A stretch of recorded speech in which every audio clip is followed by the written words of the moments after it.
Thank you. To take over. Good afternoon and welcome to the April 5th meeting of the Affordable Housing Committee. I'm Nancy Wren, chairperson. Also joining me today are Fran McLennan, Nancy James, Bill Stockert, and Andrea Reed, and Marcia Algeier.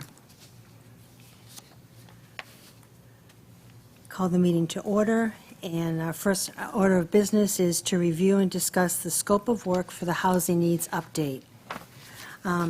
Marcia's here today to talk about it, but I thought I'm going to read for the record the background and purpose of what we're doing for this scope of work. It's a 3-page document, which I'm not going to read all of it, but I think this first introduction is important because we are trying to find ways to update the 2017 study in an economical manner that will be useful for further planning. So I'm going to read this paragraph. The Orleans Affordable Housing Committee, working with a consultant, completed a comprehensive housing study in 2017.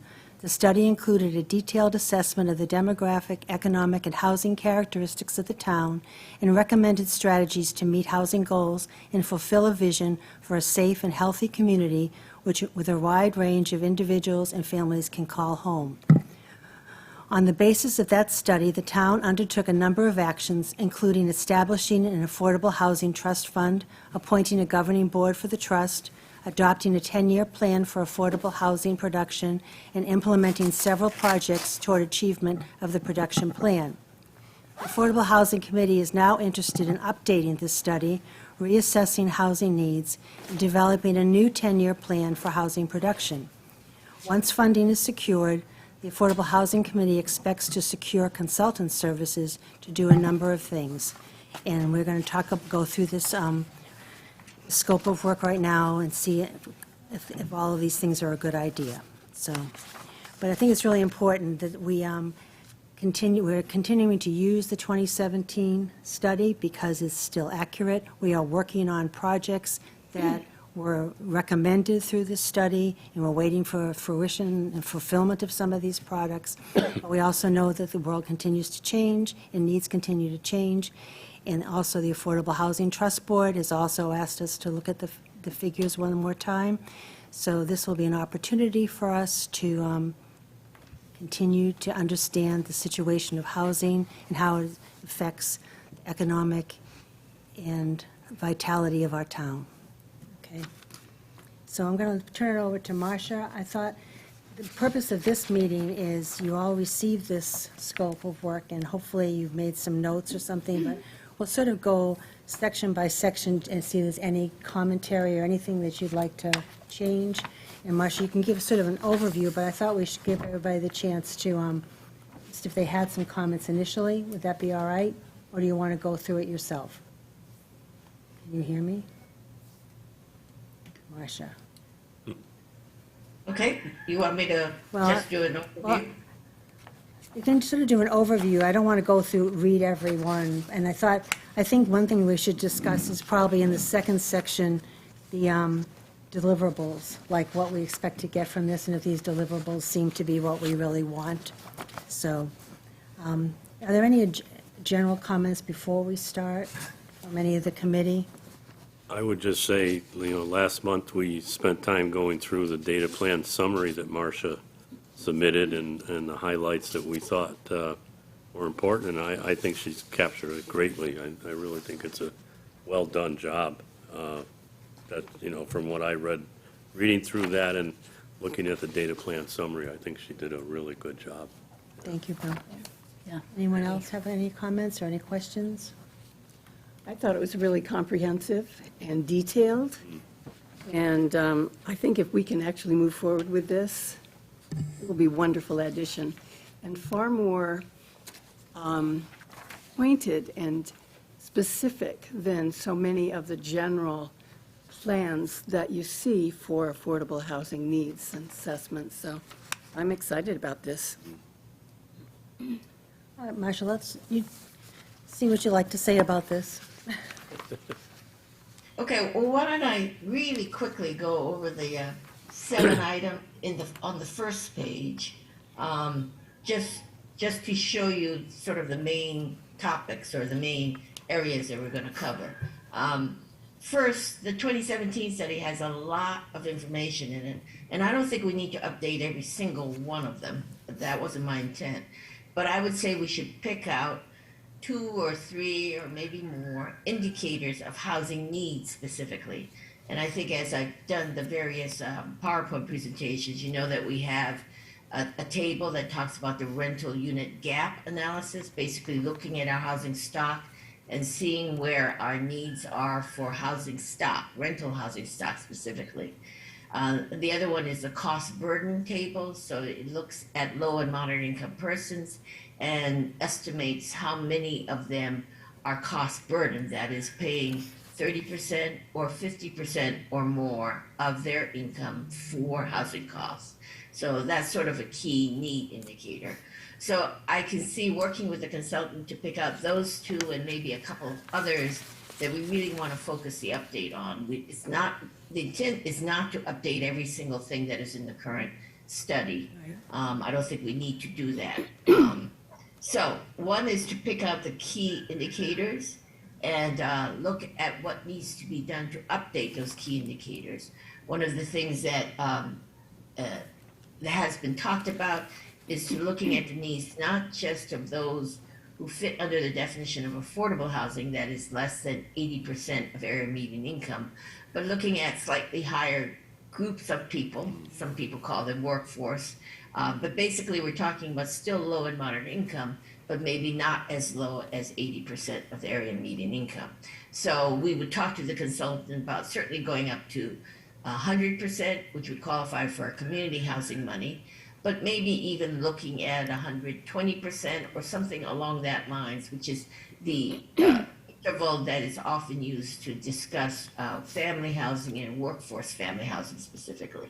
So we would talk about expanding the analysis so that we understand a little bit better about what the needs are of the people who are over the 80%, but still very much suffering to find adequate housing in Orleans. So that's number 1. Number 2 is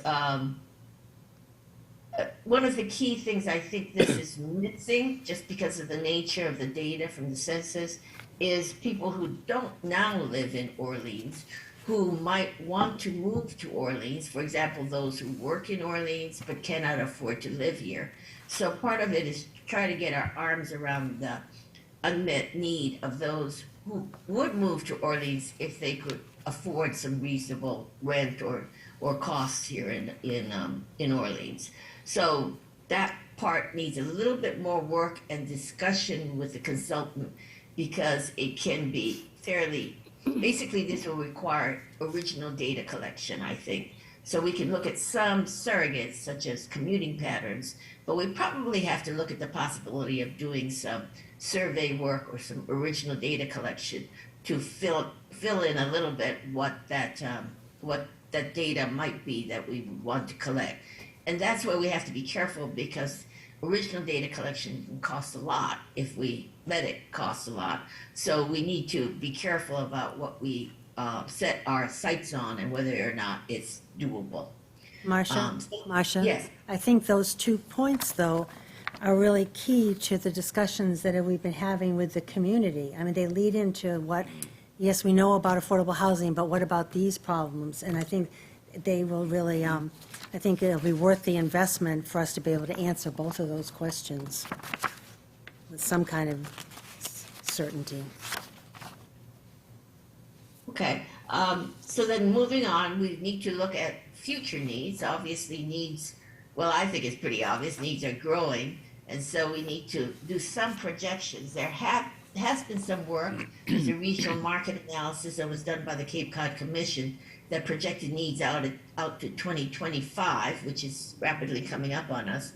And I understand from Chloe Schaefer, the planner at Cape Cod Commission, that there is talk, pretty serious talk, about updating those. So hopefully we can piggyback if they do that and use their projections. And these would be projections of basically around the labor force, which I think is most important for us to understand housing needs in order to accommodate the labor force that we need to sustain our economic prosperity in Orleans. So hopefully we'll do some anticipation of needs based on some projections. Any questions on that part? It's another Okay, one and that's then- key. It's another one that's very key that fits into our discussions. And it's all nicely molded into what we need to know.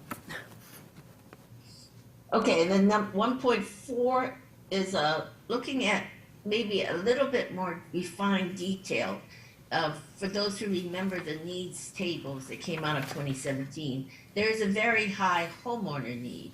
But homeowner needs can range everything from people can't afford their mortgage to they don't have a mortgage, but they can't afford upkeep. It's any number of things that can underlie what the homeowner need is.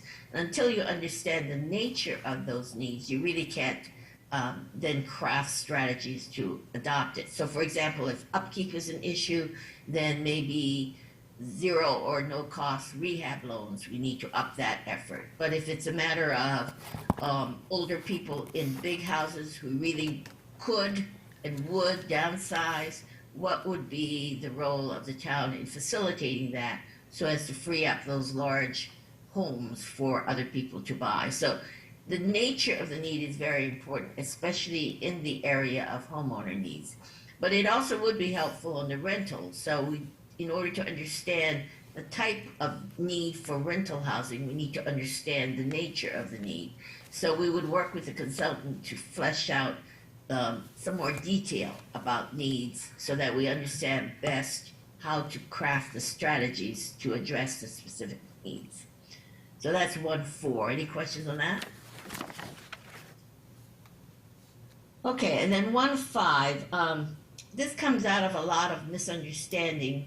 We have the 10% requirement under state law for 40B, and some people view it as a goal, but I think it's pretty clear 10% of our housing stock being affordable, that is to less than 80% of median, is not going to be enough. But the question is, what is the housing stock that we would aim for based on our projections, based on our analysis of needs and future economic growth?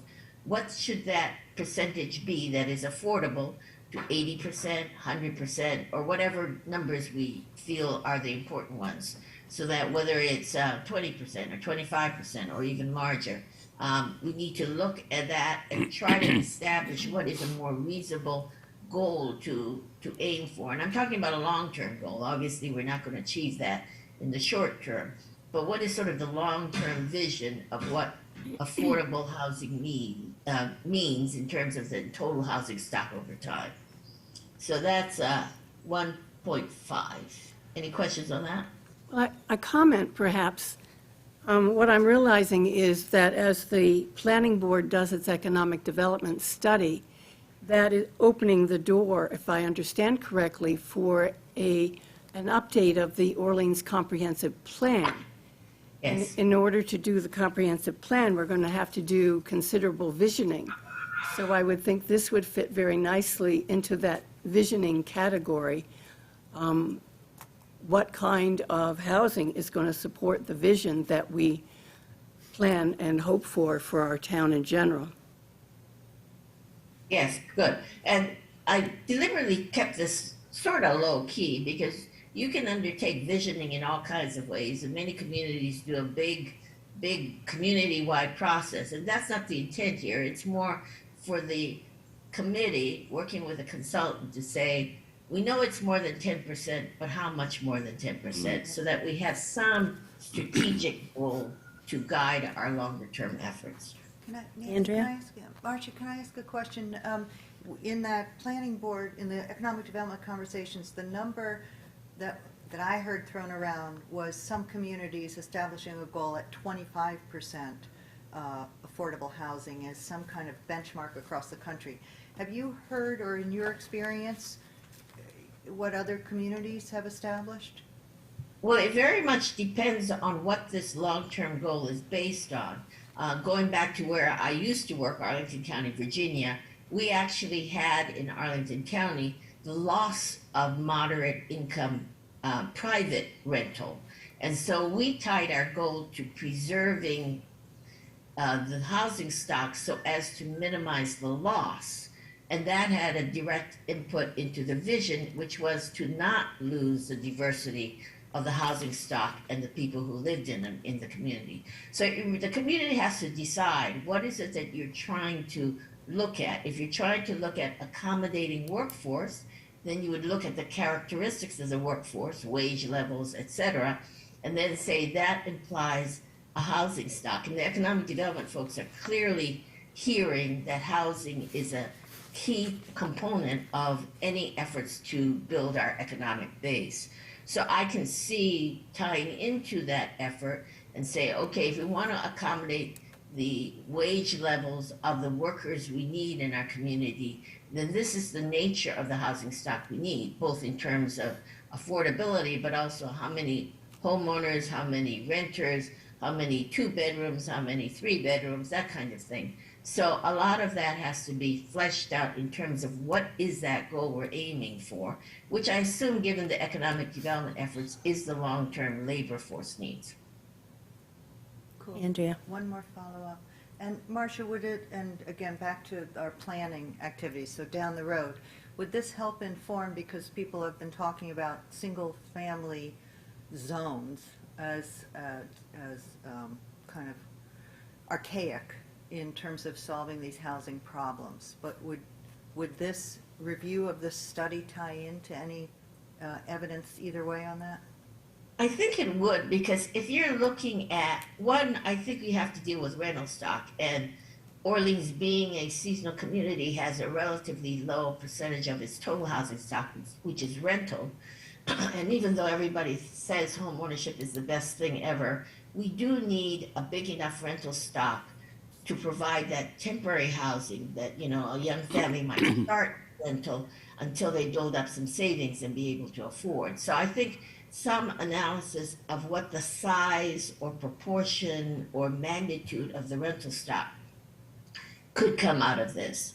The second thing is, if we know levels of affordability, but we know what prices are for single-family detached units, which is now skyrocketing, then you can say, it's not going to be possible for X percent of our labor force to buy housing.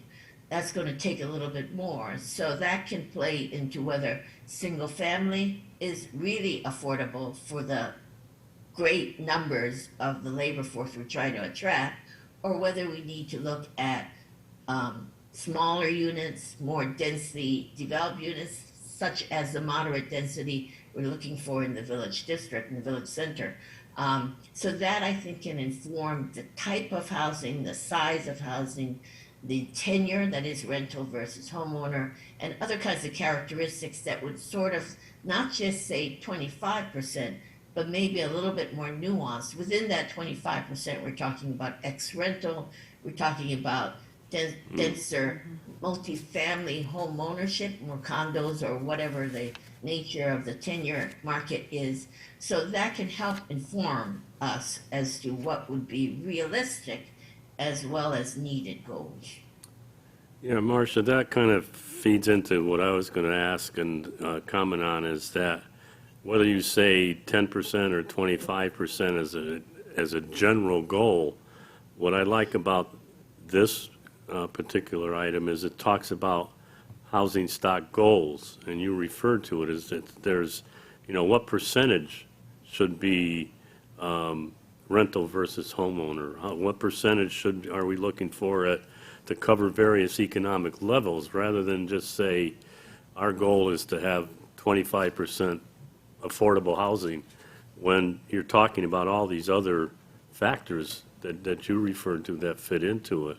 So I think that with this item, somehow to do that and keep in mind when we establish those goals, as you indicated, to drill down a little bit as to what the actual numbers are referring to is important. Right. And I think the balance on that is also, we need to come to some kind of terms as where do we want to spend our money? In Right. terms of where do we need to spend our money, and where do we want to spend our money, and who is in need? I mean, there's a major housing crisis need, but we need to decide how much is apportioned to which groups and things like that. I think we haven't really delved into that at all. Yeah, and to be clear, there's talk about people over the 80% or over the 100%. I actually don't know that we can afford to directly subsidize those people. But what can we do in terms of land use controls, in terms of working with the private owners? You know, for example, we have a lot of capacity in the village center, but it's not being used. And so to understand what would it take for present owners of land in village center to actually build higher density development, mixed use development, but specifically higher density housing, that might be a way to encourage or strategize or look at ways that you can help engender that without actually directly subsidizing each and every unit. Right. I think, too, one of the things that we have talked about but haven't really zeroed in on, we cannot spend our money on anything over 100%.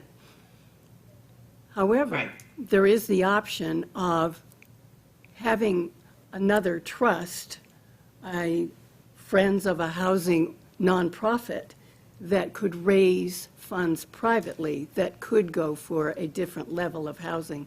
So I think that although it isn't under our umbrella specifically, we can certainly encourage and have that conversation. We can broaden the discussion Right. for sure. I Yeah. think that that's the next step.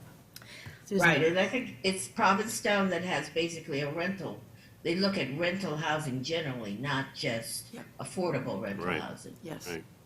Susan? I'm curious, with a study like this, are nonprofit organizations like Homeless Prevention or Housing Assistance Corporation, are they interviewed regarding their perspective on? We had done that in the In the first report, I couldn't 2017, remember. definitely. We'd done that. Yes, and very definitely, they're very key to establishing the needs and understanding the nature of needs. So when we look at homeowner needs, we need to talk to the people who know what the homeowner needs are. And when we talk about numbers, we actually have to understand what the implications of those numbers are.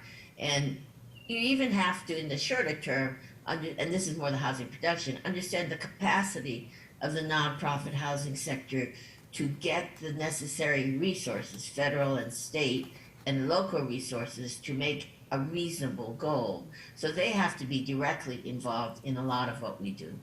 Thank you. Okay? Yep. All right, so then we're now on 1.6. Okay. And I'm using the term housing production goals. I know it gets kind of confusing because there is a state housing production plan, which basically gives you safe harbor from the 40B requirements. And that is not what I mean here. When the town adopted the goal of 100 units in 10 years, that wasn't the same as the housing production plan that state law considers. That's really more for communities that are way away, a long way to go to get to 10%. But Orleans is on the cusp of achieving the 10%. Really, our interest is what to do once we actually do achieve the 10%. Are we done, or do we need to go further? And if so, how do we go further? So when we're talking, I thought, walking into it, and one of the reasons that I went to work for Orleans is that I was really impressed that the town had set a goal of 100 and was specifically working toward it.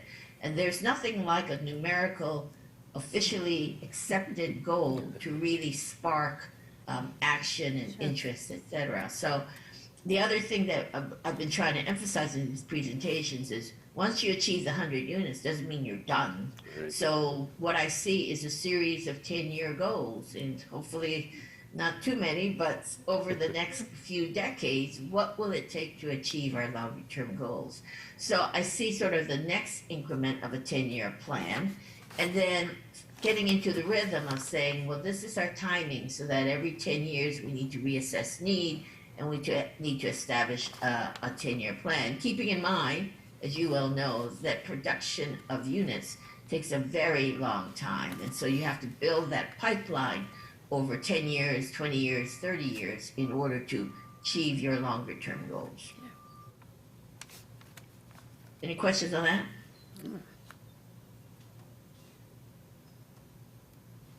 Okay, and then 1.7, basically what I'm seeing is as part of this sort of longer term rhythm or schedule of updates is to have a 10-year update based on the decennial census, because there is no other data source quite so comprehensive and detailed. But in between, the question is, how do we say, how are we doing? Have things changed such that we need to adjust our 10-year goals? Is the nature of the need changing? Do we need to emphasize one more than another, rental versus homeowner? All those kinds of things, so that we need to be looking at the data, so to speak, during the 10 years between the major updates. However, you can spend a lot of time looking at data and picking it apart. So we need an easier way to say this is the key data that we will monitor on an annual, biannual, 5-year basis, and have enough sources that are accessible, reliable, and accurate, so as to say, well, we're doing better this year than last year. We're doing better in the second 5 years than the first 5 years. And there is a lot of data out there. Cape Cod Commission does a lot of data collection, so they have all kinds of data banks. The realtors do their annual report. And I've only scratched the surface of all this data that is available online and free, generally, so that you can, on a regular, predictable basis, update your key indicators moving forward. So I see developing this plan or this process so that we can monitor changes, even within the 10 years, and keep up with reporting. And I know there's a desire of the public to say, well, what's the need this year as opposed to last year? So to find a good way to do that doesn't require a lot of staff time, or for that matter, the committee time, but you can basically go online, get your few key indicators, and do maybe an annual or a biannual update of those key indicators. That would be excellent.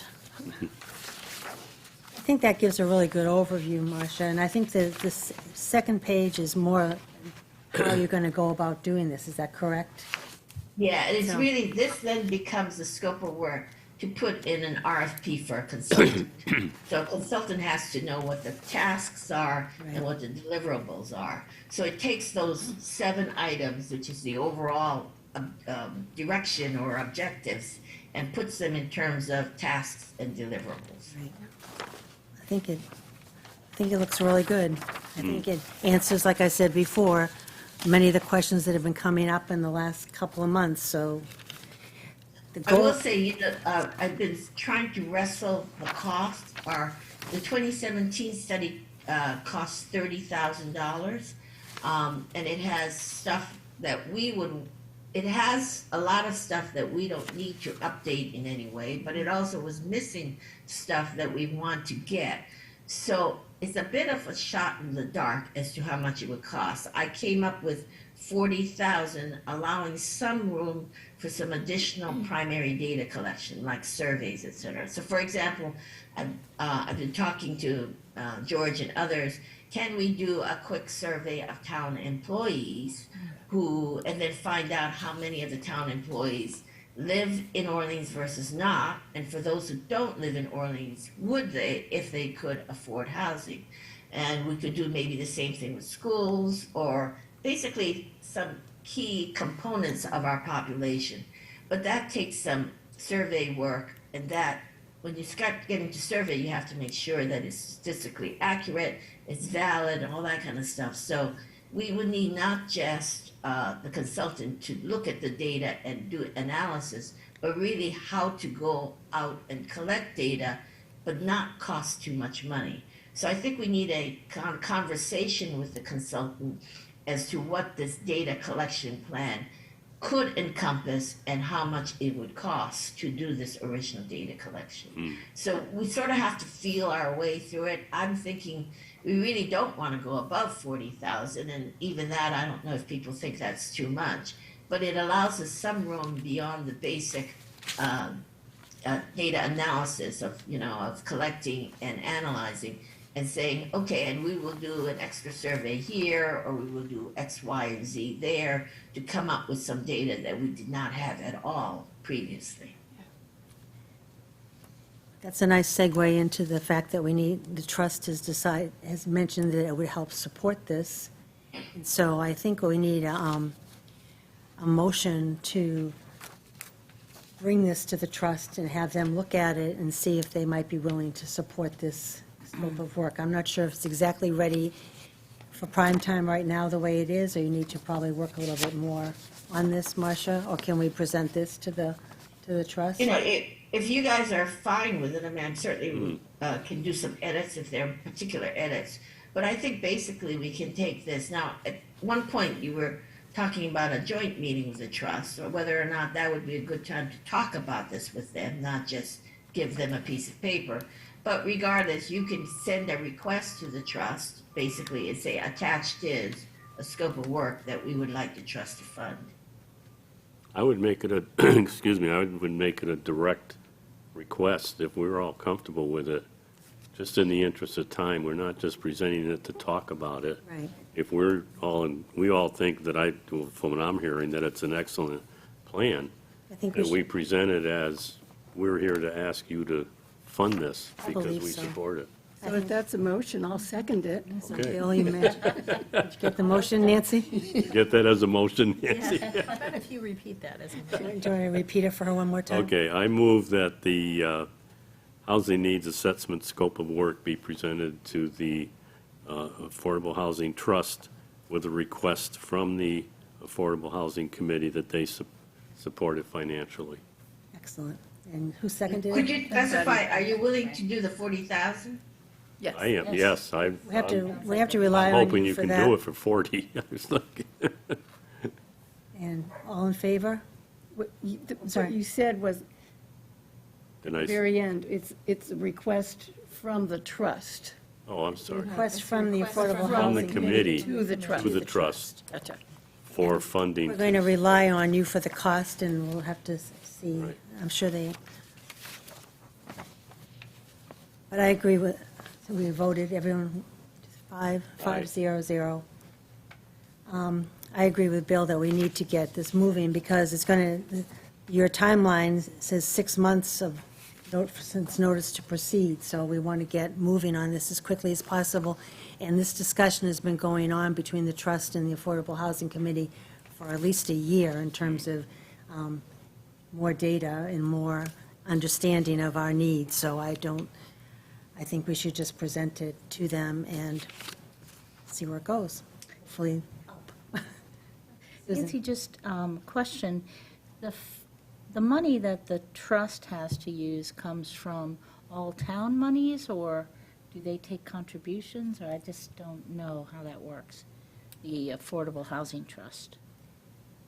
okay, most of their money at this point is town or tax receipts or CPC money. CPC. It will take, we've had donations, personal donations to the trust as well. And we've been talking, trying to maybe, build on that a little bit, but it takes Yeah. all money. Yeah. That answer your question? Yes, it does. Yep. Okay, good question. All right, Marcia, thank you for this work. I think, you really distilled what we've been talking about for quite a while, and I think we are in the right direction. And we made a motion, so, good. All right. Next on the agenda is we'll talk about our town website page. As everybody knows, we have a beautiful new town website. It's more easily accessible to the public. It has lots of possibilities. And since I know there's some possibilities, I'm going to put my oar in the water and see if we can do some things for our page. I don't know if you went to look at it. If you guys took a chance to look at what is there now. I'm going to talk about two things, what I would like to put on there and also what's on there. On the sideboard, we have, wrong page, excuse me. Next page. It starts on the sideboard. The first thing is the Cape Cod 5 Housing Study 2019. And that was what we did to prepare for the Penrose project. And that's the first thing that appears at the top, which I'm going to tell you what's there, and then I'd like us to reorganize it first of all. The second thing that comes down is the condominium purchase study of 2005, which is also interesting, but 2005. Then we have the community housing study, of which we are just speaking so fondly, at 2017. Then right after that comes the Penrose development. I don't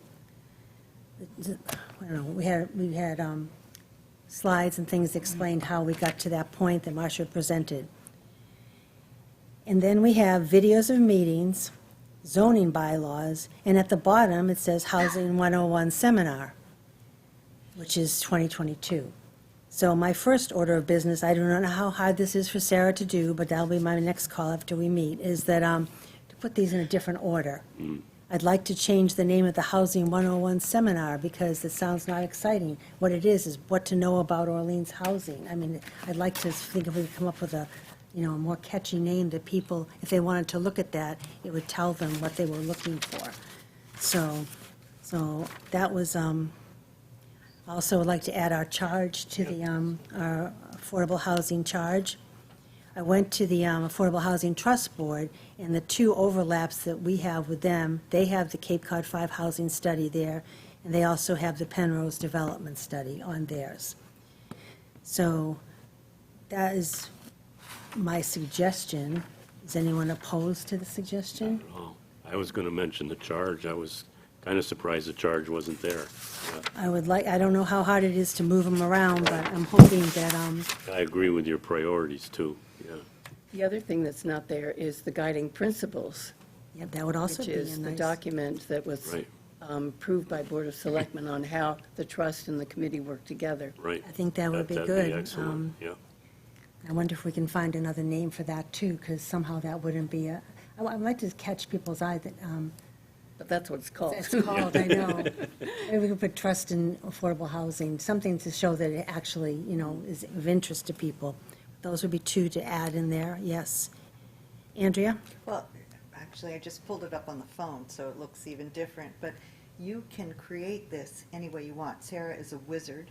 You can use graphics, you can add photos, you can add symbols. So I think even if you want to block it out and say, here's the titles I want, here's the content I want, that is the point. And it may take time to get it exactly the way you want, but if you decide, and the more graphic you can be in terms of laying out, Sarah, this is what I want, she's anxious to get it done. Good. So we just met this morning on broadband issues, and she was updating me on that progress with different town committees. There's another thing that Ward Gorey has worked on, which is a template of all the work that's been done and who's responsible for what. So it's an ongoing living document of all the steps that we've taken since the trust was formed and the committee has reformed. Nancy, may I say something? Sure. It seems to me what you need, and this is maybe the longer term thing, not the immediate stuff. I don't think there's any problem organizing what you have up there in a different order.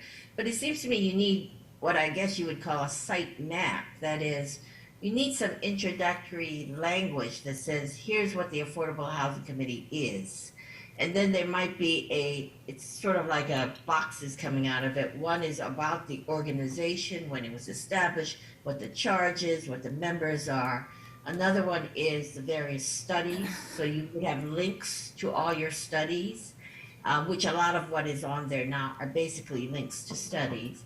And then there might be some future thing as you move forward in your housing needs planning, what your plans are for the future. I mean, so there are different sort of boxes that can come under an organizing sort of general paragraph. So it will require creating a little bit of new content, but I would think you could do it fairly easily with someone who is familiar with site mapping. And just to build on that, if you look at the homepage, the way there are boxes down at the bottom, you can, this platform is fantastic. You can build those subpages and make them as beautiful or graphically tied to what you're thinking about, that it's kind of what you want. It's a subjective way of having people feel good about housing also reflected in the colors and the font that are embedded in our website that you can associate with different documents and things. So it's, It may be beyond my pay grade, but what you're Sarah, talking but about. Sarah knows about it. So let's say if you follow up on Marcia's idea and you want all your documents, like a living document might be a green box to show that it's alive. It's very basic associations, but you can make it beautiful without making it cluttered in terms of how you build those blocks on the page. Well, this is one thing we've been talking about for a while, but now we have a platform on which to do it, which makes it a lot better than just trying to think it up on our own. So I would like to do that. Nancy, the other thing that you can build in also is as you build audience, so to speak, for your efforts, whether it's the trust or the committee, you can also make that link to updates much more, much easier to find on your own page. Like if you want to receive our newsletter or you want to hear about updates, sign up here and make sure that link is on your page as well as on the website in general. Yes, And I and do the other want- thing that I think is often upcoming events.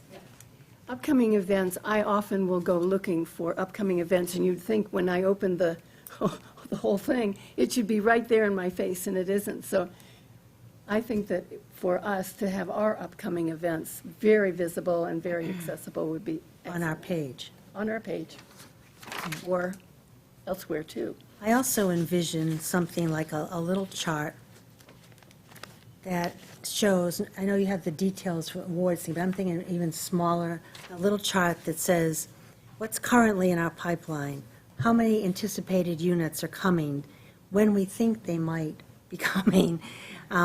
Just because I think this question seems to be floating in the air, and we know that there are things in the works, and we know that they're coming, and we have faith that they're coming, but I'd like to see some graphic up there that said, this is where we are today. It's not written in stone, but it's our plan, and I think we need to have that, how many AMI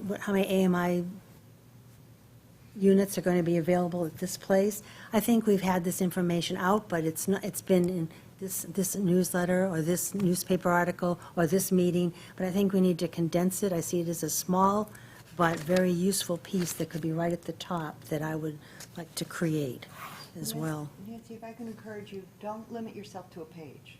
So you could have kind of your orientation, but then allow these subgroups or like coming events or past actions or however you want to organize it, but you're not limited to one page. Oh, yeah, I'm just using the page generically, like Okay. it's a page on the thing, but, no, I think it's exciting. Susan? This may show my ignorance again with being relatively new. Questions but- are good. Okay.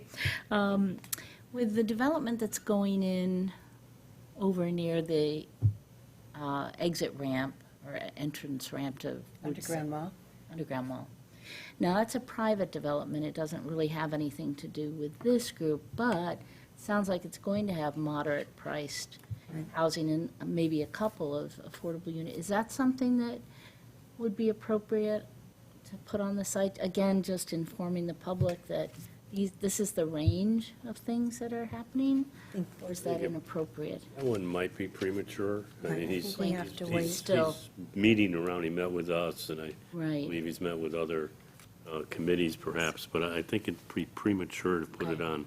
At some point, Maybe. when it has more Further along? detail and we exactly will what's have- planned. We will have several, if it gets built, we will have several affordable units, because that's the requirement, every 10 units. So we will have to put one in, so I think that will be something you could advertise. I did reach out to Chris and asked him if he had any updates for our meeting, but I did not hear back from him. Yeah. I told him I hope his process is going well, so. So, and the other question was, and this may just be kind of when I go to a website, the kinds of things that draw me in, but, and I don't think we have this at this point, but sort of stories from real people. In other words, who needs affordable housing? Stories from real people, and almost like sort of, and I'd love to do this if it seemed appropriate, but at some point, interviewing different folks, maybe a senior who's been living in affordable housing, maybe a young couple who's desperate to find it, maybe someone who works at Chocolate Sparrow who doesn't have a place to live because something that could maybe even be used as a fundraising vehicle for the trust, that could be in the paper, or, that, I think it, somehow, for me, when it's a human face, it's like Makes it real. It compelling. makes it real. You're Yeah. absolutely right. That's I a mean, great idea. I think there's nothing more effective. And you could also do some interviews with some success stories. I know Habitat for Humanity has done that, and it's really impressive when you hear these people talk about where they came from, and because of that, they were able to, where they are today. How they got a foot in And the how door. they got and- it, right, so I mean, with the housing that we're supporting and providing, I agree, I think that there's some way to, going forward, to do those types of interviews and stories, and, yeah, you click on the webpage and there's somebody telling you, like you said, oh, I know them, it's like you mentioned, I've been to the Sparrow, and Yeah. I didn't realize they're living in a tent, or, whatever it may be, yeah, no, that'd be We see perfect. people who come into the food pantry who are living in Right. their cars. Right. Anyway, you'll put me on a list if we're interested in I'm gonna doing that put kind of I'm thing. gonna put Susan right I beside could this. interview without knowing all the specifics of housing that Exactly. I'm still trying to learn. Sounds like a good plan, Susan. Yeah. All right. Anything else? Nancy, can I say something? Sure. Yeah, the other thing is, that'll take time to build, and I think it would be a great project. But there are already, you can do links, because HAC has stories, Sure. CDP has stories. A lot of groups have stories that relate to our situation in Orleans. Yeah. So you can build a section that talks about something like who needs affordable housing, and there's tons of places you can link people to, so they get a flavor for the folks who are struggling with housing. Good point. It's great, as Yeah. long as they live in Orleans, I guess. I don't know if Yeah, that- and some of them may or may not, but Not- until yeah. you build up your Orleans-based Reservoir. interviews, it still gives you a lot of places to go. it's a great idea. Great. Anything else on the website? Well, I'm gonna I would suggest that maybe a small group sit down with Sarah and talk about site mapping. These sections that you are thinking of, these boxes you would want to build up, and sort of get an organizational sort of chart of how you want the site to look like eventually, and you can start development toward it. I'm not an expert on site mapping, but obviously there are people who do it for a living. It'd be great if you could find somebody who has built a site, and they can probably give you a lot of insight as to how to go about organizing your thoughts and your information. And certainly Sarah could probably help us a lot on that. I feel like I have a vision, I just don't have any ability to do it. So I think if a couple other people anybody else would like to work on that with me, I'd love to. Fran, And there again, I think Sarah would, be able to take your vision and that's what I'm use her hoping. expertise to say, okay, is this what you mean? Because we can do this, I yeah. spend a lot of time on websites, and I know what makes me feel good and what makes me frustrated, so I think that helps us in trying to do that. So Fran, you want to work on that with me? Anybody else?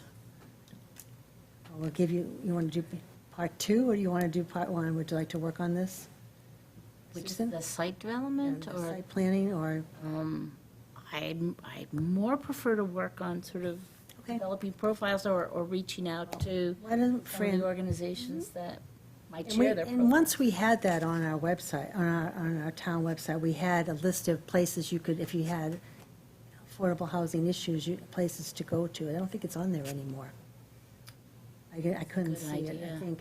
So I'm Plenty gonna, of lists for many organizations that you can click on to get those lists of where you go. right, but I don't know if they're on our They're town not on our website anymore. website. They used to be, though. We had it there before. At some point, yeah. So, anyway, that's something, but Good idea. how about if Fran and I work a little bit on this, we talk to Sarah, then we bring it back to you and see what we come up with? Sounds good. Are they? Oh, they are. Under what? As you scroll down the page, it's under the quick links.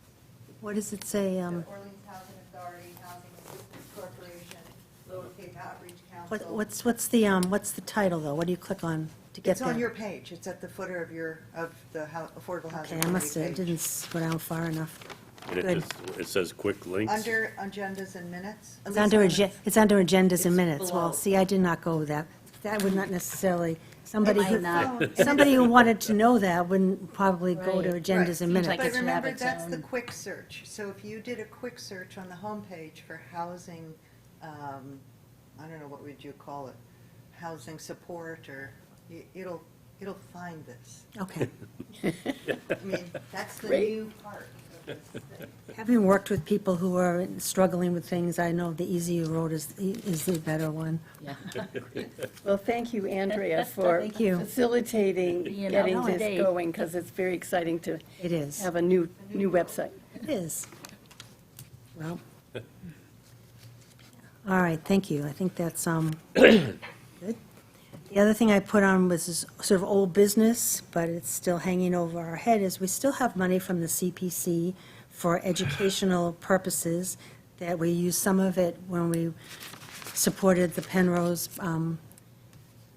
warrant article, but we still have money there. I feel that we'll definitely need it after our study, but I don't know if we have any other ideas before that.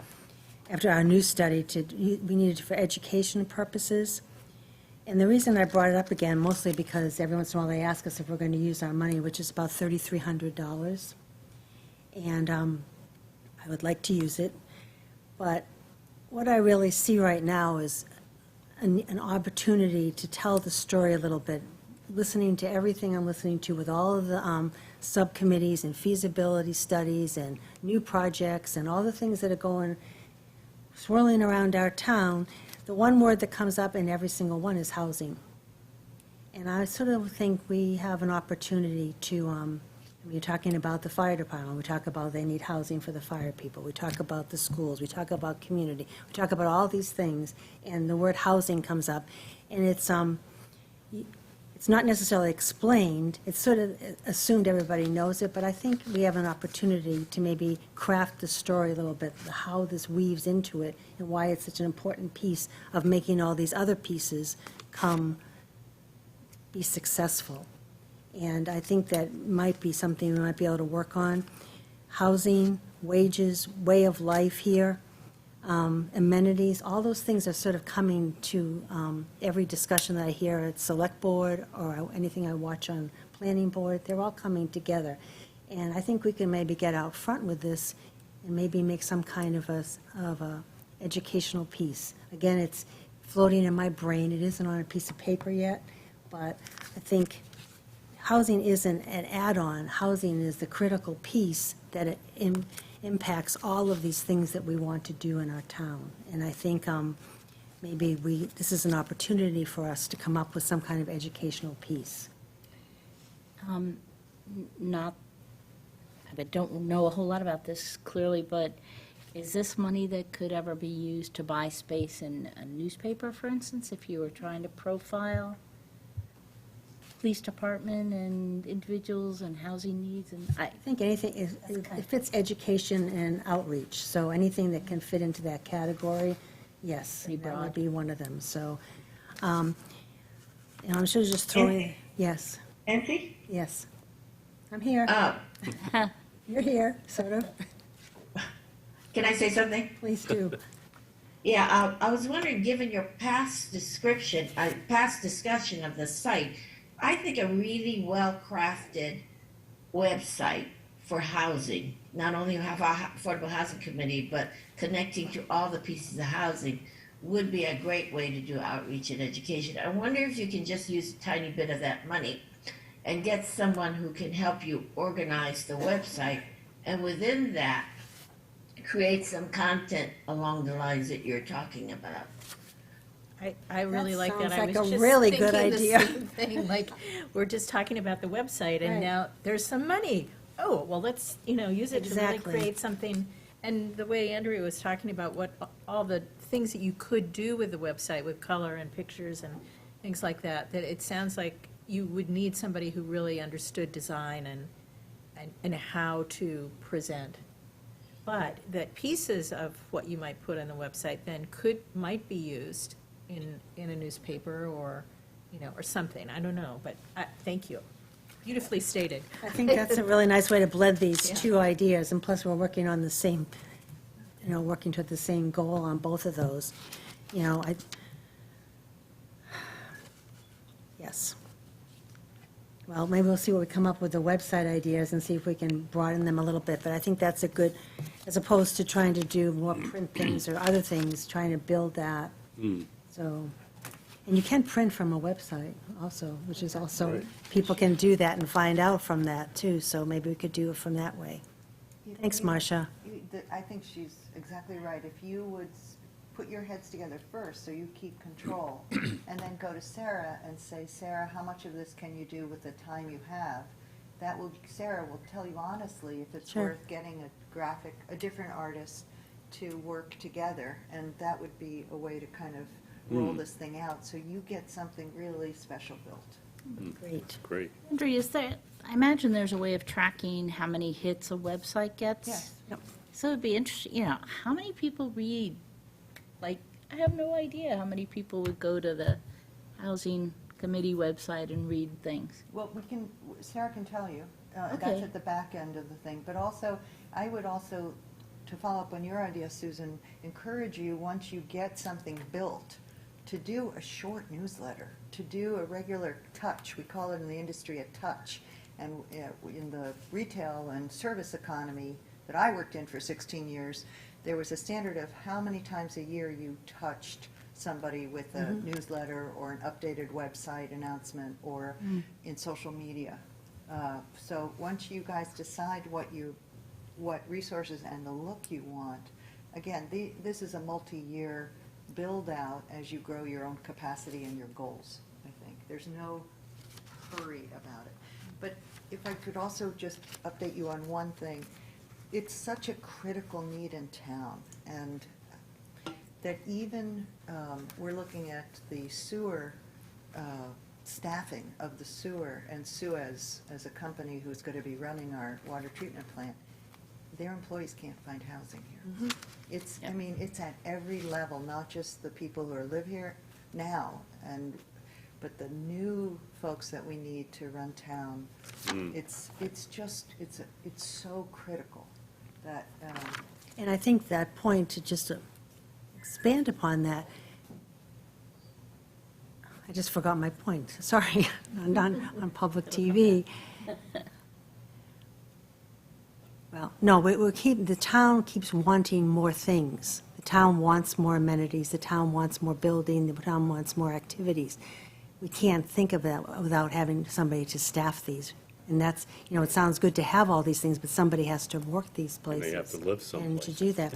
And at the trust board meeting in March, Alan made the comment that one of our earlier affordable housing successes, which was Cape Cod Village for the autism population, that it's only half at capacity because they don't have enough staff to fill. They have 16 places there, as far as I remember correctly, and they don't have them all filled because they can't find the staff to do that.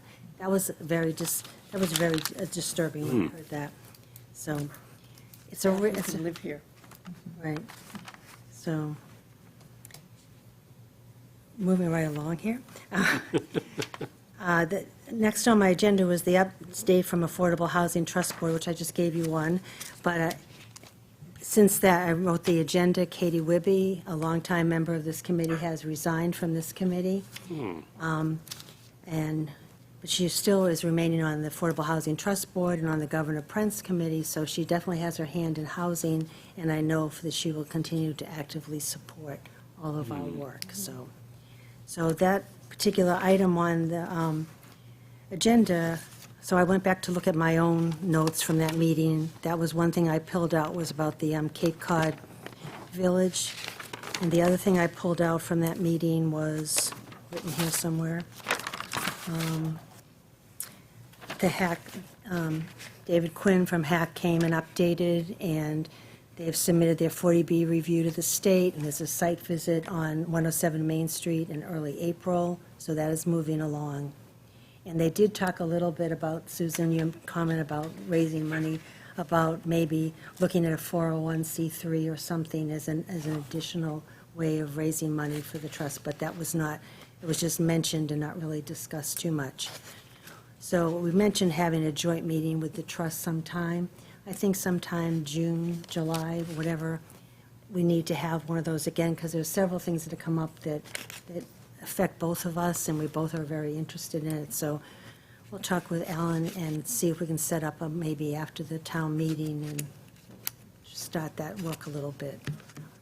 So that's the report from the Affordable Housing Trust Board. And Fran, now the update from the Governor Prince Committee.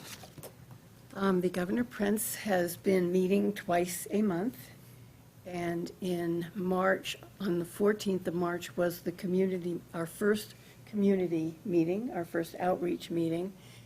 And I know on the Zoom portion of that meeting, there were 60 to 70 people signed into the meeting, and it was also on Channel 18, I believe, at least for the presentation.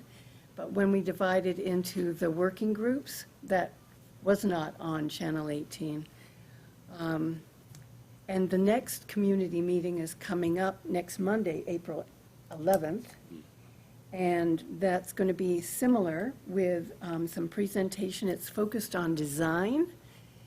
And I think that if people want to participate, hopefully there's plenty of information out there about how to actually access the meeting through Zoom. But I believe it too will be on Channel 18. So in the other meeting that we had at the end of March, we really talked about our priorities, the priorities of the kinds of things we'd like to see there. We now have a site plan, so it's possible to look more in detail about all of the aspects of the site, including the topography, which is one of the challenges for what you build on areas that are more sloping as opposed to flat areas. But it also points out many of the opportunities, which, for one, is a large portion, a large property right in the location of our downtown that's walkable to so many things. So it's very exciting to work on that. And I will be looking for input from this community as we get closer to looking at what some scenarios are. So I hope that you'll be able to come to that meeting on design, and It's at 5:30, right? it's at 5:30 on Monday, the Monday. 11th. Yes. Have you had much response to the survey that was sent out? I think there've been between 400 and 500. They extended it too through the, what, They April? extended the survey through April 1st, which was Friday. Yep. It'll be interesting. Yeah.